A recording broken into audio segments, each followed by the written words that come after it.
খাইতেন আগে, অতিরিক্ত সতর্ক যেটাকে বলে। এত আগে কেন খায়? যে শেষের দিকে খাইলে রোজা হয় না না হয়, জন্য 12টার সময় 4-5 ঘন্টা আগে খাইয়ে ধুয়ে দিলাম। এটা হলো বেশি সতর্ক হওয়া। বেশি সতর্ক বুঝেন?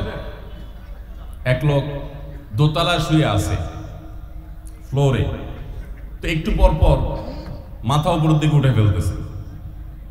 কেউ জিজ্ঞাসা করলো, কি ব্যাপার, তুমি কি এমন কেন করতেছো? ফ্লোরে শুয়ে আসো চিত হয়ে, একটু পর মাথা উঠাও কেন? তো লোকটা বললো, নিচের ফ্লোরে একজনে সুই সুতা দিয়ে কাপড় সেলাই দিছে, তো এইভাবে সেলাই করে টান দেন উপর দিকে। তো বলে যে সতর্ক থাকতে তো দোষ নাই, যদি ফ্লোর ভেদ করে আমার মাথা লাগে, এই জন্য মাথা উঠে ফেলতেছে। তো এটা অতিরিক্ত সতর্কতা হলো না? সতর্কতা ভালো, কিন্তু অতি সতর্কতা ভালো না। সাহারি অনেকে রাত 12টা-1টার সময় খান, এটা হলো অতিরিক্ত সতর্কতা। এত বেশি ভালো না, এত অতিরিক্ত সতর্ক হওয়া বরং নিষেধ। হাদিসে নবী সাল্লাল্লাহু আলাইহি ওয়াসাল্লাম আমাদেরকে সাহারি শেষের দিকে খেতে বলেছেন। এখন আরেকটা ভুল হলো, অনেকে সাহারি এত শেষে খান যে মুয়াজ্জিনের সাথে ওনার কম্পিটিশন হয়। মুয়াজ্জিন মাইক ধরে মাইকের সামনে দাঁড়ায়, মুয়াজ্জিন ঘড়ির দিকে তাকাতে তাকে টিক টিক টিক টিক আগাইতেছে কাটা। মুয়াজ্জিন প্রস্তুতি নিচ্ছে যে আল্লাহু আকবার করে হাঁক দিবে, আর উনিও ওইদিকে প্লেট হাতে গ্লাস হাতে খাবার খাচ্ছেন, ধুমায়া খাচ্ছেন, এবং কম্পিটিশনে লিপ্ত হয়েছেন যে মুয়াজ্জিন আগে আল্লাহু আকবার বলে না, তিনি আগে গিলে শেষ করেন। এরকম কম্পিটিশন হয় কি হয় না? বেশিরভাগ লোক, বিশেষ করে আমাদের যে কোনো কাজে আমরা একেবারে শেষ মুহূর্ত পর্যন্ত না ঠেকালে ভালো লাগে না। এই যে একদম আজান হওয়ার আগ মুহূর্ত পর্যন্ত খেতে থাকা, অনেক সময় দেখা যায় যে ভেতরে যেতে যাচ্ছে আজান পড়তেছে, এখনো আমার গলার নিচেও নামে না, এদিকে আল্লাহু আকবার শুরু করে দিছি, আল্লাহু আকবার শুরু করতেছে, তখনও চাপাই দিছি, এবার ফালাই দিছি। দেরিতে সাহারি খাওয়া সুন্নাত, এর মানে এই না যে এত দেরি করবেন যে মুয়াজ্জিনের সাথে আপনি চোর পুলিশ খেলাবেন। এত দেরি করা এটা অবশ্যই সুন্নাহ নয়। নবী করিম সাল্লাল্লাহু আলাইহি ওয়াসাল্লাম সাহারি খেয়ে শেষ করার পর ফজরের নামাজ পড়তেন, মাঝখানে 50 আয়াত পড়ার মতো গ্যাপ থাকতো। 50 আয়াতের গ্যাপ মানে হলো 5 থেকে 7 মিনিট এভারেজ, এরকম গ্যাপ তিনি দিতেন, তারপর তিনি নামাজ পড়তেন। তো এই জন্য ভাইরা আমার, আমরা বলতে পারি যে 7 নম্বরের ভুল হলো, আমরা অনেকেই রমজান মাসে সাহারির খানা খেতে খেতে একেবারে আজান পর্যন্ত ঠেকাই দিই। এত দেরি করা আবার ঠিক না। 8 নম্বরের ভুল হলো, অনেকে গোসল ফরজ হলে মনে করেন যে এই অবস্থা সাহারি খাওয়া যায় না। এটা ভুল ধারণা। আপনার রমজানের রাতের বেলা গোসল ফরজ হয়েছে, আপনি এখনো গোসল করতে পারেন না, এদিকে সাহারির খানার সময় চলে যাচ্ছে, তাহলে আপনি আগে সাহারির খানা খেয়ে নেন, সাহারি খেয়ে তাড়াতাড়ি গোসল করে তারপর ফজর নামাজ পড়তে যান, কোনো অসুবিধা নেই। এমনকি যদি আজান হয়ে যায়, আপনি গোসল এখনো করতে পারেন নাই, তাতেও সমস্যা নেই। আমরা অনেকে এটাকে সমস্যা মনে করি। সেই সাথে আরেকটা ভুল ধারণা হলো, অনেকে মনে করেন রমজান মাসে দিনের বেলায় স্বপ্নদোষ হলে বোধহয় রোজা ভেঙে যায়। স্বপ্নদোষ হওয়ার কারণে রোজা ভাঙে না। স্বপ্নদোষ হয়েছে, আপনি রোজা কন্টিনিউ করবেন, এই রোজা রাখতেও হবে না, কোনো অসুবিধা নেই, এটা আপনার ইচ্ছায় না। 9 নম্বর ভুল হলো, আমরা অনেকে যদি সাহারি খাইতে না পারি তাহলে আর ওই দিন রোজা রাখি না। অনেক লোক আছে বলে যে আজকে সাহারি খেতে পারি না, এই জন্য রোজা রাখি না। তো সাহারি না খাইতে পারলে রোজা রাখবেন না কেন? সাহারি খাওয়াটা সুন্নত আর রোজা রাখাটা ফরজ। আপনার সুন্নত ছুটে গেছে, কোনো অসুবিধা নেই। সাহারি না খেলে রোজার কোনো অসুবিধা নাই, সাহারি খাওয়াটা উত্তম। নবী সাল্লাল্লাহু আলাইহি ওয়াসাল্লাম বলেছেন, তাসাহহারু ফাইন্না ফিস সাহুরি বারাকা, তোমরা রাতের শেষ বেলার খানাটা, সাহারির খানাটা খাবা, এটাতে বরকত আছে, কল্যাণ আছে।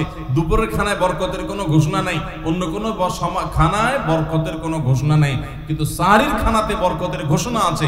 এই জন্য আমরা সাহারির খানাটা মনে না চাইলেও অল্প স্বল্প কিছু হলেও মুখে দেওয়ার চেষ্টা করব, কারণ সেখানে বরকত আছে, কল্যাণ আছে।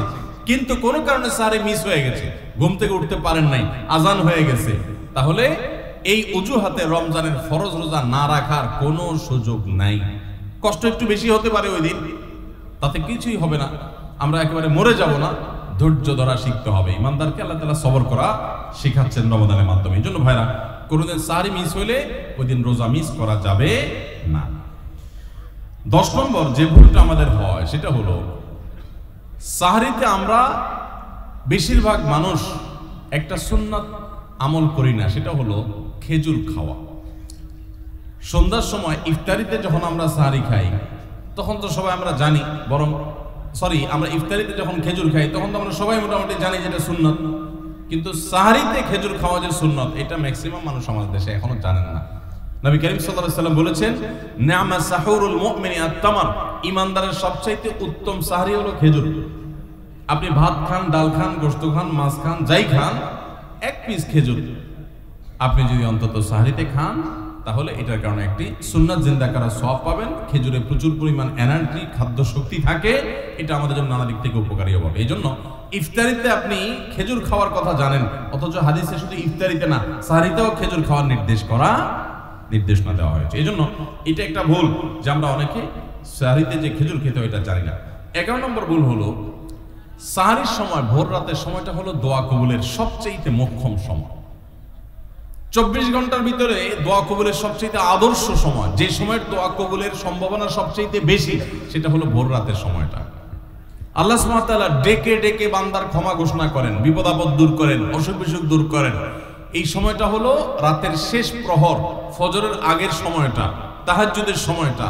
11 মাস ধরে আমরা নানা ব্যস্ততার অজুহাতে আমাদের তাহাজ্জুদ পড়ার সুযোগ হয় না, ভোর রাতে ওঠার সুযোগ হয় না। ভাইরা আমার, রমাদানের মাস, আপনি তো সাহরি খেতে প্রায় প্রতিদিনই উঠছেন।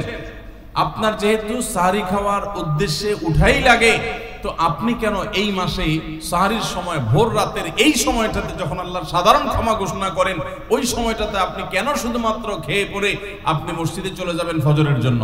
অবশ্যই আপনি সাহরি খেতে উঠলে 2-5 মিনিট সময় বের করে বিশেষভাবে আল্লাহর কাছে দোয়ায় মনোনিবেশ করবেন। আমাদের একটা বড় ভুল হলো, সাহরির এই সময়টাকে দোয়ায় আমরা মনোনিবেশ করি না। সম্ভব হলে 2 রাকাত নামাজ পড়েন, 4 রাকাত নামাজ পড়েন।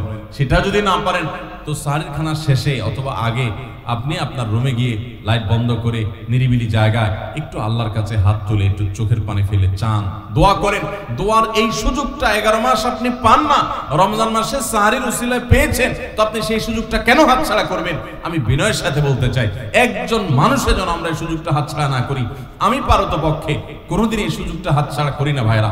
যেদিন কিছুই করতে পারি না, ওইরকম দোয়া করার সময় হয়তো নাই, কোনো কারণে দেরি হয়ে গেছে উঠতে উঠতে, ওই দিন খাইতে খাইতে মনে মনে দোয়া করার চেষ্টা করি, প্লেটটা ধুইতে ধুইতে দোয়া করার চেষ্টা করি। কারণ মুয়াজ্জিন ফজরের আজান যখন দেন, ওয়াক্ত যখন হয়, তার আগ মুহূর্ত পর্যন্ত আল্লাহ তাআলা দুনিয়ার আসমানে এসে তারপরে বান্দাকে ডেকে ডেকে বলেন, আল্লাহ মিন মুবতালান, তোমাদের মধ্যে কেউ কি অসুস্থ আছো, ফাউআফিয়াহু, আমি তাকে সুস্থতা দান করব। আল্লাহ মিন মুস্তাগফিরিন ফাগফির লাহ, তোমাদের মধ্যে কেউ কি আছো ক্ষমা প্রার্থনাকারী, আমি তাকে ক্ষমা করে দিব। এভাবে ডেকে ডেকে আল্লাহ তাআলা দিতে থাকেন। টোটাল 24 ঘন্টার মধ্যে যেই সময়টার দোয়া ফেরত দেয়া হয় না, যেই সময়টার দোয়া মিস হওয়ার সম্ভাবনা খুবই কম, আপনার দোয়ার বেসিক শর্তগুলো ঠিক থাকলে এই দোয়া কবুল হওয়ার সম্ভাবনা জোরালো, সেই সময়টা হলো ভোর রাতের সময়টা। রমজান মাসে এই সময়টাতে দোয়ার যে সুযোগ তৈরি হয়, দোয়ার যে বিশাল সুযোগ আপনি পান, এই সুযোগটা হাতছাড়া করে আপনি শুধুমাত্র খেয়ে দিয়ে এই সময়টাকে পার করে দেন, এটা কখনো বুদ্ধিমানের কাজ হতে পারে না। এই জন্য